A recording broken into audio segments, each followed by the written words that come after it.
బకాయిల విషయంలో ఉద్యోగ జేఏసీ నాయకులకు ఇచ్చిన హామీని తెలంగాణ ప్రభుత్వం నిలబెట్టుకుంది. మరో 2,000 కోట్ల రూపాయలను విడుదల చేసింది. CM Revanth Reddy, deputy CM Bhatti Vikramarka ఆదేశాలతో ఆర్థిక శాఖ ముఖ్య కార్యదర్శి సందీప్ కుమార్ సుల్తానియా 2,000 కోట్ల రూపాయలను విడుదల చేశారు. దీంతో 100 రోజుల్లో 6,000 కోట్ల రూపాయల బకాయిలను విడుదల చేస్తామని ఇచ్చిన హామీని నిలబెట్టుకున్నట్టయింది. మొత్తం 3 విడతల్లో ఉద్యోగుల బకాయిల్ని పూర్తిగా చెల్లించింది.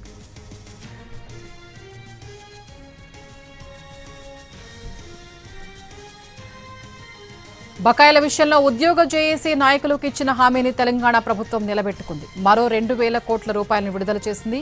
CM Revanth Reddy, deputy CM Bhatti Vikramarka ఆదేశాలతో ఆర్థిక శాఖ ముఖ్య కార్యదర్శి సందీప్ కుమార్ సుల్తానియా 2,000 కోట్ల రూపాయలను విడుదల చేశారు. దీంతో 100 రోజుల్లో 6,000 కోట్ల రూపాయల బకాయిల్ని విడుదల చేస్తామని ఇచ్చిన హామీని నిలబెట్టుకున్నట్టయింది. మొత్తం 3 విడతల్లో ఉద్యోగుల బకాయిల్ని పూర్తిగా చెల్లించింది.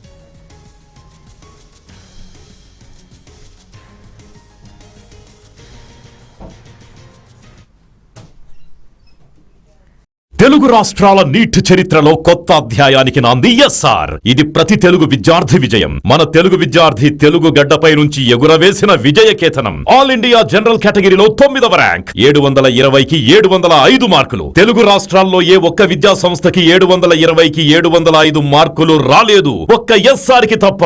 It's an open challenge. Telangana రాష్ట్రంలో నంబర్ 1, ఏపీలో నంబర్ 1, కర్ణాటకలో నంబర్ 1, మొత్తం సౌత్ ఇండియాలో ఎస్ఆర్ ఆధిపత్యం.